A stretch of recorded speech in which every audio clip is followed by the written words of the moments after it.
Holidays-nale, adu namma GT Holidays da. GT Holidays, South India's #1 travel brand. You know you are special when you're with GT Holidays. Nemathi Property Management. Contact 766 700 8999.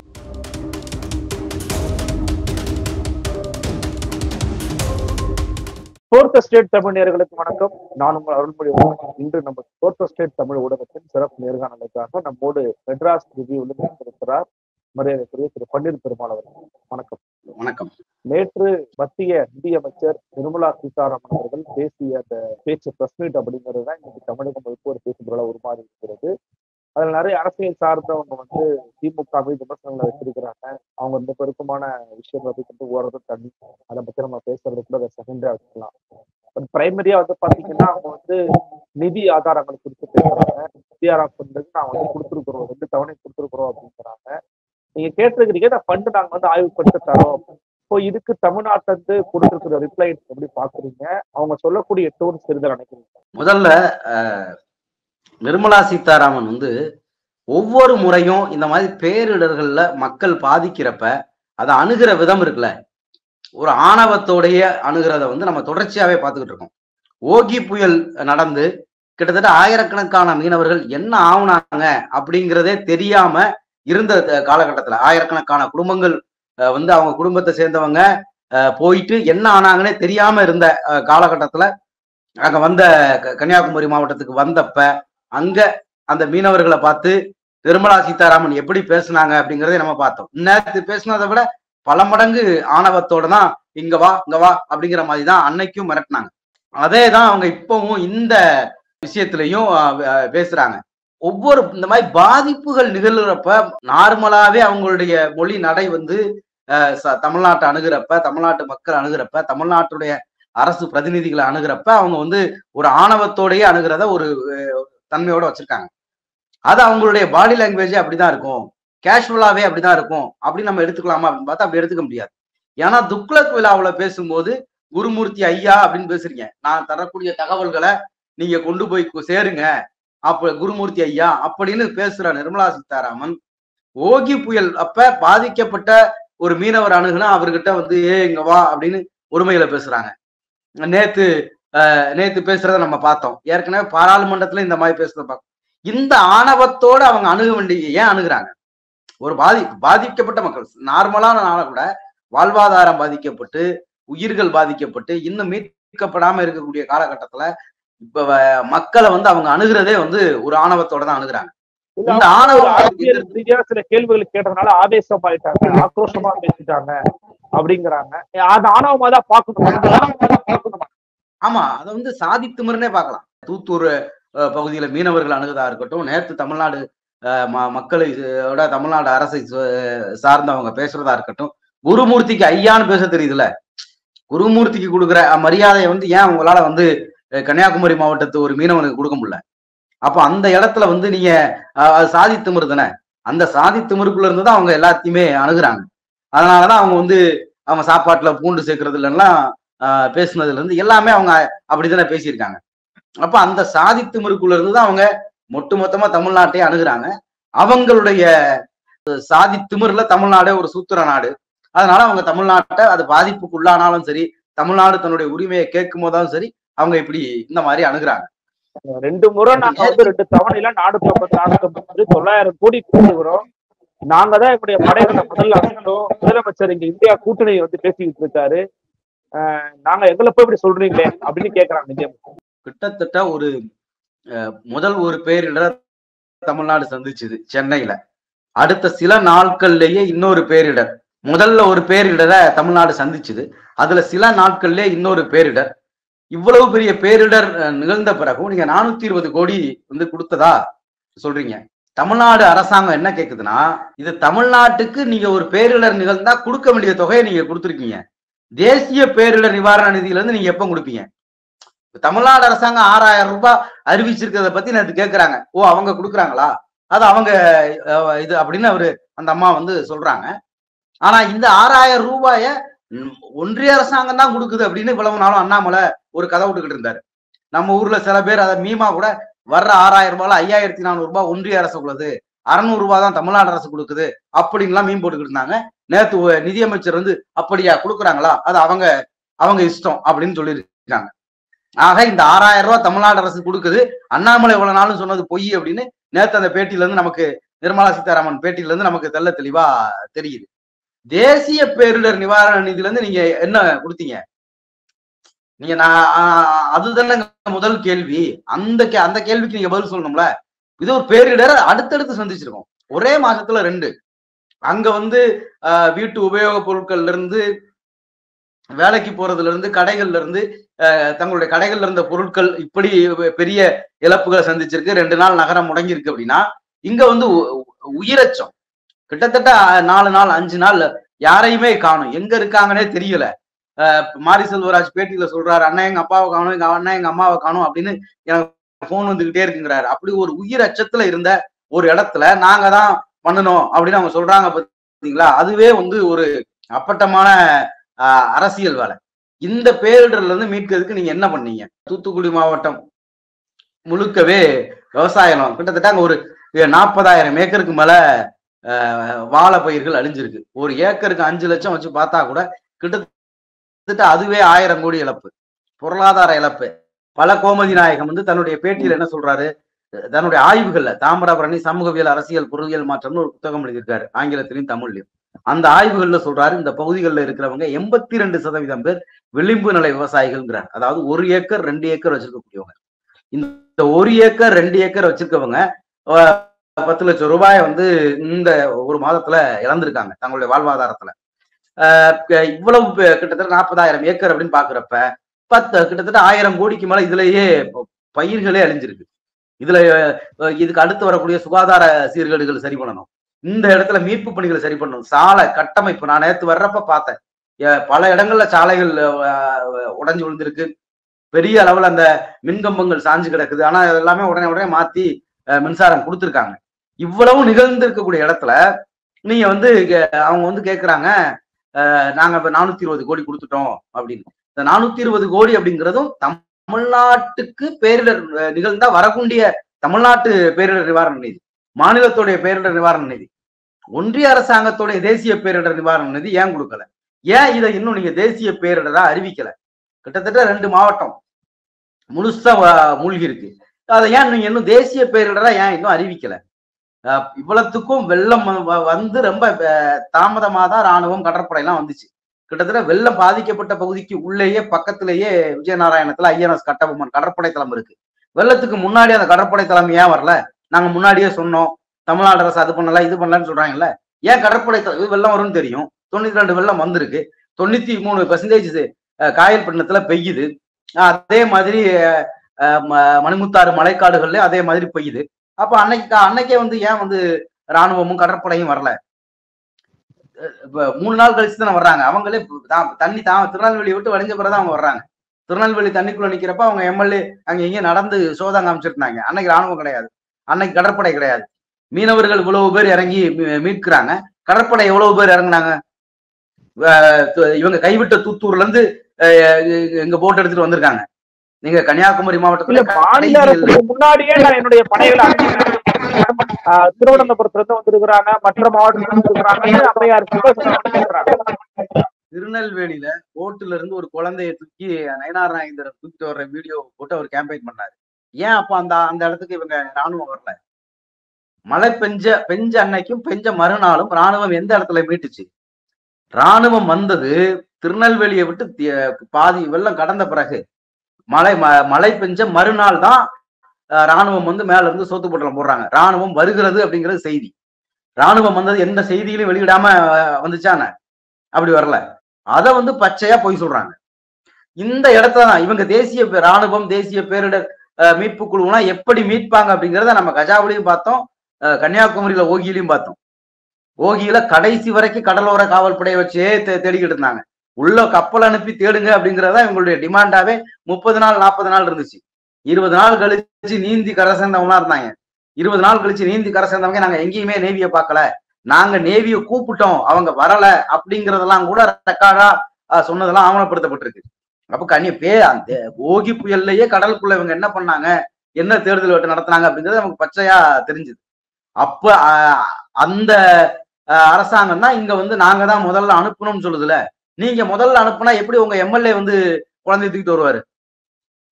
ஒரு போட்ல வந்து இறங்குற குடும்பத்தோட வர்றாங்க, டிராக்டர்ல வச்சு கொண்டு வர்றாங்க. அவர் வந்து ஒரு ஃபுல் டோசர் அந்த இது முன்னாடி நின்று போஸ் கொடுத்துட்டு இருக்காரு. அப்ப அங்க ராணுவம் வரலையே, உங்க எம்எல்ஏ தான் மறுநாள் காலையில பேட்டி கொடுத்துட்டு இருந்தாரு. அவர் போட்டோ தான் போட்டுக்கிட்டு இருந்தீங்க. அப்ப அங்க ராணுவ போட்டோ வரலையே, செய்தியில வரலையே. வந்திருந்தா அன்னைக்கு செய்தியில வந்திருக்கணும்ல. மழை பெஞ்ச மறுநாள் காலையில செய்தியில வரலையே. அப்போ இதுவே ஒரு பச்சை பொய். நீங்க எப்படி மீட்பீங்க அப்படிங்கிறத நாங்க ஓகியிலே பார்த்தோம். இவ்வளவு பொய்களையும் சொல்லிட்டு நாங்க நிதி கொடுத்துருக்கோம். ஏற்கனவே அண்ணாமலை 6000 ரூபாயே தமிழ்நாடு ஒன்றிய அரசாங்கம் கொடுக்குன்னு சொன்னாரு.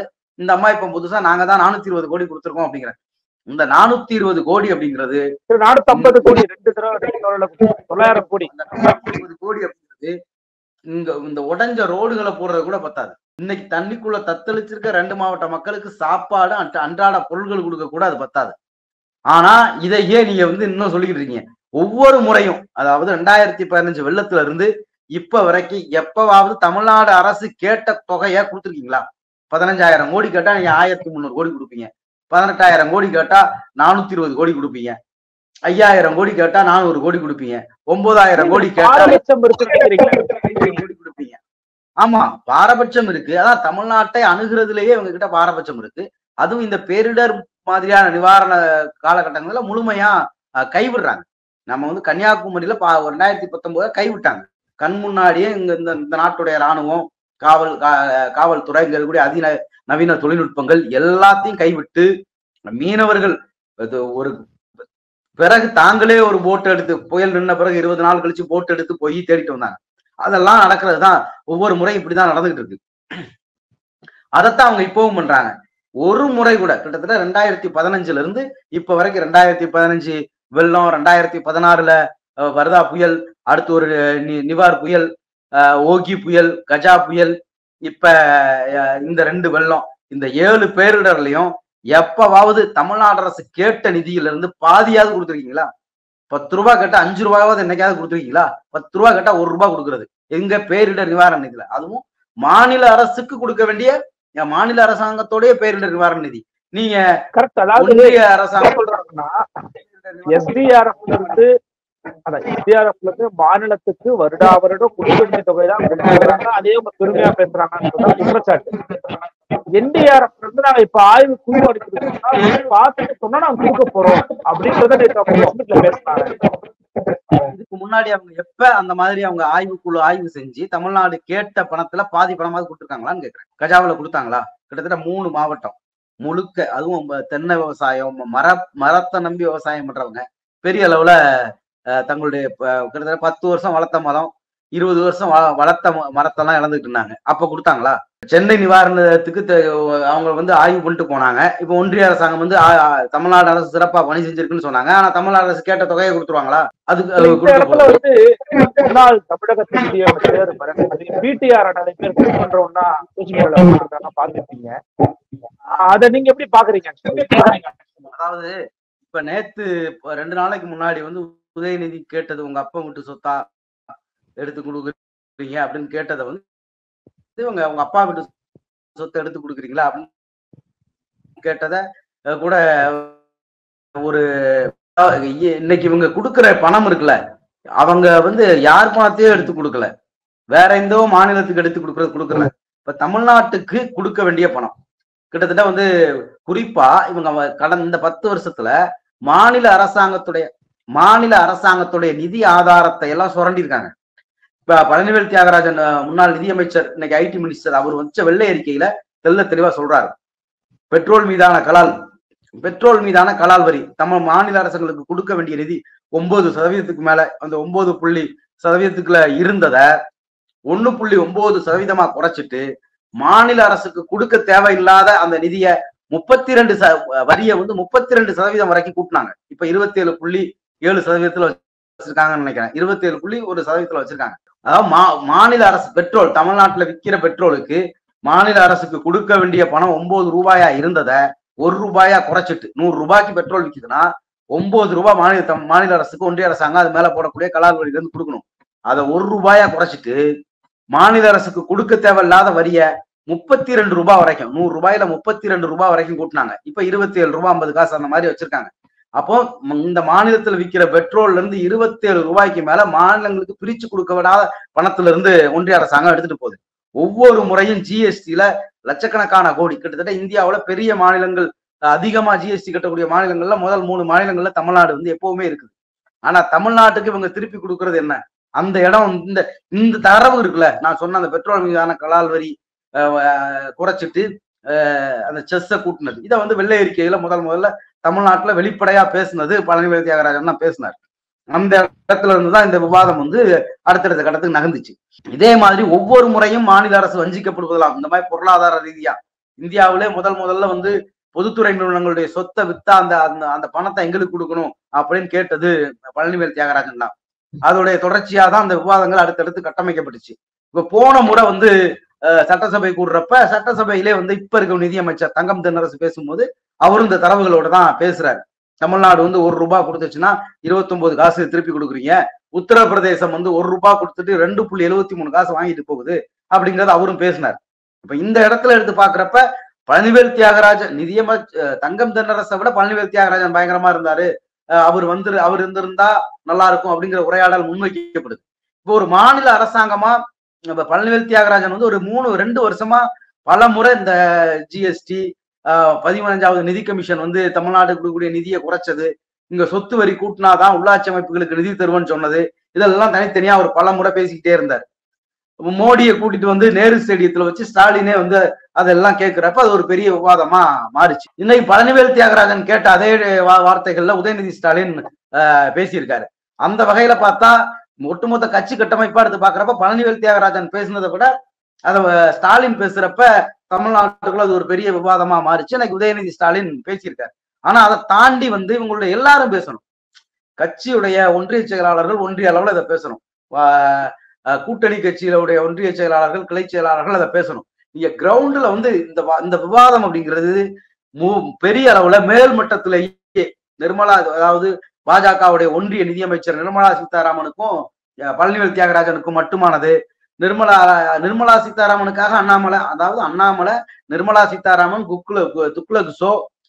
துக்ளக் குருமூர்த்தி, கூட்டணி கட்சி ஒரு பேரன பேர் கிருஷ்ணசாமி, இவங்க எல்லாருமே இதை பத்தி பேசுறாங்க.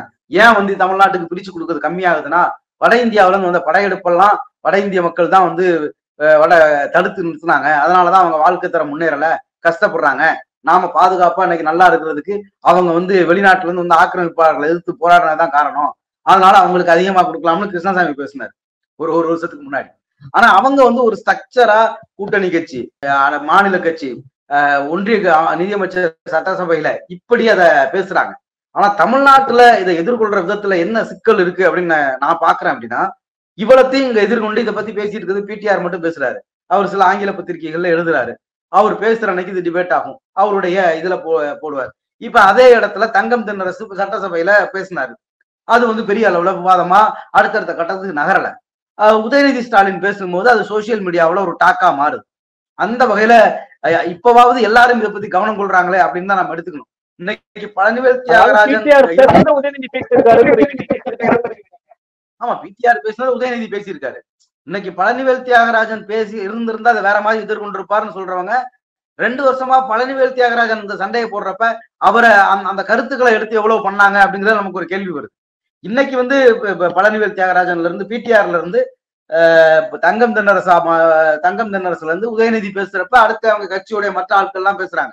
ஆனா இது இன்னும் அந்த கட்சியோட ஐடி விங் இதை வந்து எந்த அளவுக்கு விவாதமா மாத்தி இருக்கு. அந்த கட்சியுடைய கிளை செயலாளர்கள், அந்த கட்சியுடைய பேச்சாளர்கள், திமுகவில் நிறைய மேடை பேச்சாளர்கள் இருக்காங்க, அவங்க எந்த அளவுக்கு இந்த விவாதத்தை மாத்திருக்காங்க. கிட்டத்தட்ட 3 வருஷமா தமிழ்நாடு வந்து இந்த நிதி புறக்கணிப்பு குறித்து பேசிக்கிட்டே இருக்கு. இப்ப இந்த நிதி புறக்கணிப்பு குறித்து தமிழ்நாடு பேசக்கூடிய இந்த தமிழ்நாட்டுடைய கட்சியுடைய தலைமைகள்ல இருக்கக்கூடியவங்க, மேல்மட்டத்துல இருக்கவங்க இந்த சண்டையை போடுறாங்க. இது கட்சியில கிரவுண்ட்ல கொண்டு போய் சேராத இடம் இருக்குல்ல, இதை பாஜக பயன்படுத்துது. பழனிவேல் தியாகராஜன் பேசுவாரு, அன்னைக்கு பிளாஷ் நியூஸ். தங்கம் தென்னரசு பேசுவாரு, அன்னைக்கு பிளாஷ் நியூஸ். இன்னைக்கு உதயநிதி பேசுறாரு, இது பிளாஷ் நியூஸ் ஆகுது. 4 பேர் கூடுதலா 4 பேர் விவாதிக்கிறாங்க. ஆனா இப்ப தமிழ்நாட்டுல சொத்து வரி கூட்டினாங்க, தமிழ்நாட்டுக்கு உள்ளாட்சி தேர்தல் நடத்தல அப்படின்னு காரணமா சொல்லி 1 வருஷம் உள்ளாட்சி தேர்தல் கொடுக்கக்கூடிய நிதியை 2 வருஷம் தள்ளி போட்டாங்க. அந்த ஜெயலலிதா உடைய 2வது ஆட்சி காலத்துல. அப்ப அந்த காலகட்டத்துல உள்ளாட்சி நிதி வரல. 15வது நிதி கமிஷன் உள்ளாட்சி அமைப்புகளுக்கு இந்த சொத்து வரி தொடர்பான கைட்லைன் அனுப்புது. இதன் அடிப்படையில நீங்க கூட்டினாதான் நாங்க வந்து உள்ளாட்சி அமைப்புகளுக்கான நிதியை கொடுப்போம்னு. அன்னைக்கு அதை வந்து பப்ளிக் டிபேட் ஆக்கியிருக்கணும்ல. நீ சொத்து வரியை கூட்டின பிறகு கூட்டிட்டு ஒன்றிய அரசாங்கம் சொல்லிச்சு அப்படின்னு ஒரு பேட்டியில வந்து அவரு KN சொல்லிட்டு போறாரு. சொத்து வரி கூட்டினாதான் இந்த இவ்வளவு காசு தருவோம். ஒன்றிய அரசாங்கத்திட்டு வரக்கூடிய நிதியில உள்ளாட்சி நிதி பெருசு. அந்த அவ்வளவு பெரிய நிதி அது. அதை வந்து தரமாட்டேங்கிறாங்க அப்படிங்கறத வந்து பப்ளிக்ல வந்து பொதுமக்கள்கிட்ட பேசணும்ல. ஆமா, அது எல்லாமே இவங்களுக்கு பேக்ஃபயர் ஆகும் பின்னாடி. அந்த இடத்துல அது அன்னைக்கு உருமாற்றல. அப்ப சொத்து வரி இவங்க கூட்டிட்டாங்க அப்படிங்கறது மட்டும் தான் அங்க டிபேட். இப்ப இதே மாதிரிதான் வந்து பல இடங்கள்ல இவங்க வந்து பயங்கரமா வந்து கோட்டை விடுறாங்கன்னு சொல்றேன். இவ்வளவு நாளும் இருந்த மாதிரி இப்ப வந்து தமிழ்நாடு அரசாங்கம் வந்து 1000 ரூபாய் கொடுத்துச்சு பெண்களுக்கான உரிமை தொகை. அதுல வந்து தகுதி உள்ளவர்களுக்குன்னு அந்த டார்கெட்டட் PDS முறைப்படி தேர்ந்தெடுத்து கொடுத்தாங்க. அண்ணாமலையில இருந்து எல்லாரும் அதை பேசினாங்க. ஆனா மத்திய பிரதேசத்துல தமிழ்நாடு அரசு அறிவிச்ச பிறகு, தமிழ்நாடு கொடுப்போம்னு அறிவிச்ச பிறகு மத்திய பிரதேசத்துல 1000 ரூபாய் 1300 ரூபாயா கொடுத்தாங்க. அங்க எல்லாருக்கும் கொடுக்கல. அப்ப அன்னைக்கு வந்து சோசியல் மீடியாவில வந்து பாஜக காரங்க மீன் போடுறப்ப இவங்க பேசியிருக்கணும்ல, நீ மத்திய பிரதேசத்துல எங்களை பார்த்து கொடுக்குற, அங்க நீ எல்லாருக்கும் கொடுத்தியா அப்படிங்கிறத மத்திய பாஜகவை நோக்கி கேள்வி கேட்டிருக்கணும். 1000 ரூபாய் கொடுக்கறதுனால மக்கள் சோம்பேறி ஆயிடுவாங்கன்னு ஒரு கேம்பெயின் பிஜேபியால பண்ணப்படுது. அது வீணா கொடுக்கப்படுது, ஓட்டுக்காக கொடுக்கப்படுதுன்னு சொல்லப்படுது. அப்ப மத்திய பிரதேசத்துல சிவராஜ் சிங் சௌகான் கொடுக்குறாரு. அவருக்கு 3000 ரூபாய் கொடுக்கணும்னு அறிவிச்சிருக்காரு எலெக்ஷனுக்கு முன்னாடி 1000 ரூபாய். அப்ப அந்த தரவுகள் எடுத்து நீங்க இங்க டிபேட்ல வச்சிருக்கணும். இப்ப இந்த மாதிரி எல்லாம் இவங்க கட்சிக்கு கிடைமட்டத்துல மக்கள்கிட்ட உரையாடலை வந்து நிகழ்த்தல. கட்சியில தலைமை அளவுல நடக்கக்கூடிய சண்டை கூட, அது ஸ்டாலினோ பழனிவேல் தியாகராஜனோ தங்கம் தென்னரசோ உதயநிதியோ ஒன்றிய அரசாங்கத்துக்கு எதிராக வைக்கக்கூடிய கருத்தை கூட ஆழமா கிரவுண்ட்ல கொண்டு போய் இதெல்லாம் சேர்க்கல அப்படிங்கிறதா இவங்களுடைய முக்கியமான குறைபாடு. அப்படி கிரவுண்ட்ல இந்த கருத்துக்கள் பழனிவேல் தியாகராஜன் பேசின கருத்தெல்லாம் கிரவுண்ட்ல போய் சேர்க்கப்பட்டிருந்தாலே இதுல பழனிவேல் தியாகராஜனை மிஸ் பண்றோம் அப்படின்லாம் யாரும் சொல்லியிருக்க மாட்டாங்க. இந்த இடம் இந்த டிபேட்டே வந்து உதயநிதி பேசுனதுனாலதான் வருது, இல்லைன்னா அதுவே வந்திருக்காது. ஏன்னா போன வாரம் தங்கம் தென்னரசு பேசினப்ப இவ்வளவு பேர் டிபேட் பண்ணல. அவர் போன மாசம் தான் பேசினாரு சட்டசபையில ரூபாய் 29 காசு நாங்க 5 லட்சம் கோடி கொடுத்துட்டு 2 லட்சம் கோடி வாங்குறோம். ஆனா இது நீங்க கட்சி இந்த இடத்துல இப்பவாது கொஞ்சம் நடக்குதுல. ஒவ்வொரு முறையும் கட்சி கட்டமைப்புக்குள்ள கூட்டணி கட்சி கட்டமைப்புல ஒன்றிய அளவுல கிளை அளவுல இந்த ஃபைட் வந்து நகர்த்தப்பட்டிருக்கா, தகவல்கள் பரிமாறப்பட்டிருக்கா அப்படிங்கிற இடம் இருக்குல்ல, அதை வந்து இன்ன வரைக்கும் இவங்க வந்து மிஸ் பண்ணிட்டே இருக்காங்க. கிட்டத்தட்ட இந்த ஆட்சி வந்ததுல இருந்து கட்சி கட்டமைப்பா, அவங்களுடைய ஐடி விங்கா, அவங்களுடைய கிரவுண்ட்ல இருக்கக்கூடியவங்க இந்த மாதிரியான விஷயங்களை மிஸ் பண்ணிக்கிட்டே இருக்காங்க. அதுலதான் இவங்க மாற்றாங்க. அந்த 4000 கோடியா இருக்கலாம் இந்த சென்னை இதுக்கு. அப்ப 2009 வலசரவாக்கத்தை சென்னையோட இணைக்கிறாங்க மாநகராட்சி. ட்ரைனேஜ் சிஸ்டம் 2021 தான் போடுறாங்க. அப்ப அதை அவங்க கேட்கணும்ல. இதெல்லாம் எதுவுமே பண்ணாம மக்களை பிடிச்சி திட்ட ஆரம்பிச்சிடறாங்க. இவங்களுக்கு என்ன பண்ணனே தெரியல. அப்போ இந்த இடங்கள்ல இந்த விவாதமும் உதயநிதி ஸ்டாலினை மையமாக வைத்து நடக்கக்கூடிய இந்த விவாதமும் ஒன்றிய அரசாங்கம் இப்ப ஜல் ஜீவன் மிஷனுக்கு தமிழ்நாடு அவார்டு வாங்கியிருக்கு. அதாவது வீடுகளுக்கு நேரடியா குழாய் வழியா தண்ணி கொடுக்கறது நல்லா செயல்பட்டு இருக்குன்னு. இந்த நிதியாண்டுக்கு நான் 3 மாசத்துக்கு முன்னாடி அந்த தரவுகள் எடுத்து பார்த்தப்ப இந்த நிதியாண்டுக்கு தமிழ்நாட்டுக்கு 1 ரூபாய் கூட கொடுக்கல. உத்தரப்பிரதேசுக்கு சில 1000 கோடிகள் கொடுத்துருந்தாங்க. ஆனா தமிழ்நாடு சக்சஸா பண்ணிருக்கு. இந்த இடம் அப்படிங்கிறது ரொம்ப முக்கியமானது. இப்ப ஜல்ஜீவன் மிஷனுக்கு அது மோடி கொடுக்கறதுன்னு ஊரா அண்ணாமலை பேசிட்டு இருக்காரு. தமிழ்நாட்டுக்குன்னு காசே கொடுக்கல. இப்ப இந்த விவாதத்தை ஏற்கனவே இதே மாதிரி சில விவாதங்களை பழனிவேல் தியாகராஜன் பேசியிருக்காரு. இந்த சென்ட்ரல் ஸ்பான்சர் ஸ்கீம், ஊர் முழுக்க இருக்கக்கூடிய மோடி வீடு அதெல்லாம், அது முதலமைச்சர் வீடு, அதை ஸ்டாலின் வீடுன்னு சொல்லுங்கன்னு 4 மாசத்துக்கு முன்னாடி கனிமொழி பேசுறாங்க. பழனிவேல் தியாகராஜன் இந்த வீடு கட்டுற ஆவாஸ் யோஜனா திட்டத்துல நாங்க தான் அதிக பணம் கொடுக்குறோம்னு சொல்லி 1 வருஷம் ஆகுது. 2 ஆட்சிக்கு வந்த புதுசுலேயே அவர் சொல்றாரு. அப்போ அது உதயநிதி பேசின பிறகு அதுக்கு வேற இது கனிமொழி பேசின பிறகு அதுக்கு பாஜக எதிர்வினை ஆற்ற பிறகு அதுவும் ஒரு வட்டத்துக்குள்ள முடியுது. அப்போ இது மோடி வீடா ஸ்டாலின் வீடா அப்படிங்கிறத பழனிவேல் தியாகராஜன் பேசுற அன்னைக்கே இந்த கட்சி கொண்டு போய் சேர்த்திருக்கணும்ல. ஜல்ஜீவன் மிஷன்ல தமிழ்நாடு அரசுக்கு தான் அதிக பங்களிப்பு செய்யுது. பிரதமருடைய அந்த வீட்டு வசதி திட்டத்துல தமிழ்நாடு அரசு தான் அதிக பங்களிப்பு செஞ்சிருக்கு. இதே அதே மாதிரி இந்த மதிய உணவு திட்டத்துல தமிழ்நாடு அரசு தான் அதிகமா பங்களிப்பு செய்யுது. ஊட்டச்சத்து தேசிய ஊட்டச்சத்து திட்டம் வச்சிருக்காங்க, ஒரு இந்தி பேர் இருக்கும். அதுல தமிழ்நாடு அரசு தான் அதிகமா நிதியுதவி பண்ணுது. இந்த வீடுகளுக்கு சுகாதாரம் கொடுக்கறதுல தமிழ்நாடு அரசு தான். இதெல்லாம் சென்ட்ரலி ஸ்பான்சர் ஸ்கீம். தமிழ்நாட்டுக்கு கொடுக்க வேண்டிய நிதியை நேரடியா கொடுக்காம இவங்க ஒரு திட்டத்தை அறிவிச்சு அது வழியா கொடுக்கறதன் வழியா வரிச்சுமை அதிகமாகுதுன்னு தெலுங்கானா அரசாங்கம் பேசிச்சு. இதுக்கு முன்னாடி இந்த தெலுங்கானா ராஷ்டிரிய சமிதி பேசினாங்க, அது பிடிஆரை பார்த்து தான் அவங்க பேசினாங்க. இந்த விவாதங்கள்லாம் கொண்டு போய் சேர்க்கல. மோடி வீடுங்கிற பேரு எங்க கிராமத்துல வரைக்கும் பேசி வந்திருக்கு. அந்த காசு, அந்த வீட்டுக்கு அதிக காசு ஸ்டாலின் தான் கொடுத்தாரு அப்படிங்கறத கொண்டு போய் ஏன் சேரல, ஏன் சேர்க்கப்படல? இந்த இடங்கள் எல்லாம் தான் இங்க வந்து மீண்டும் மீண்டும் இவங்க வந்து கோட்டை விடக்கூடிய இடமா இருக்கு. அதுல பழனிவேல் தியாகராஜன் இருந்தாலும் சரி, தங்கம் தென்னரசு இருந்தாலும் சரி, இந்த இடங்கள்ல இந்த திட்டங்களை ஒருங்கிணைச்சு அவங்க முன் வச்சிருந்தா இந்த ஆணவமே வந்து நிர்மலா சீதாராமனுக்கு வந்திருக்காரு. இப்ப நேத்து கூட நிர்மலா சீதாராமன் வந்து பேசுறப்ப இவ்வளவு ஆணவமா பேசுறாங்கன்னா இங்க கிரவுண்ட்ல யாருக்கும் எதுவும் தெரியாது அப்படிங்கறதுனாலதான் அவங்க அவ்வளவு ஆணவமா பேசுறாங்க. கிரவுண்ட்ல கிளை அளவுல ஒன்றிய அளவுல இந்த சென்ட்ரலி ஸ்பான்சர் ஸ்கீம் பத்தி, மோடி அரசு கொடுக்காத காசு பத்தி, நீ இதுக்கு வரி கூட்டு நான் வந்து உனக்கு அப்பனாதான் அந்த காசை தருவேன் அப்படின்னு சொல்றத பத்தி எல்லாம் பேசியிருந்தாங்க அப்படின்னா இன்னும் ஆழமா பேசியிருக்கணும். நீங்க சொத்து வரியை கூட்டிட்டீங்களாமே பத்திரிகையாளர் கேட்கிற போது ஒன்றிய அரசாங்கம் சொல்லிச்சு அப்படின்னு அப்பனாதான் அப்படின்னு சொல்லிட்டு KN நகர்ந்து போறாரு. அது வந்து வேலைக்காவாது. அப்ப அந்த இடத்துலதான் வந்து கிரவுண்டுக்குள்ள இன்னும் அதிகமா கொண்டு போய் சேர்க்கணும் அப்படின்னு நான் சொல்றேன். நிர்மலா சீதாராமனுடைய பேச்சை குறித்து பேசிருக்கீங்க. அதே போல தமிழக அரசு குறிப்பா கழகம் வந்து எப்படிப்பட்ட நகர்வுகளை செய்யணும் அப்படிங்கிறது எங்களுக்காக எங்களுடைய அனைவருடைய கருத்துக்களை முன்னேற்றமாக நன்றி மகளே. மீண்டும் ஒரு சிறப்பு நன்றி. வணக்கம்.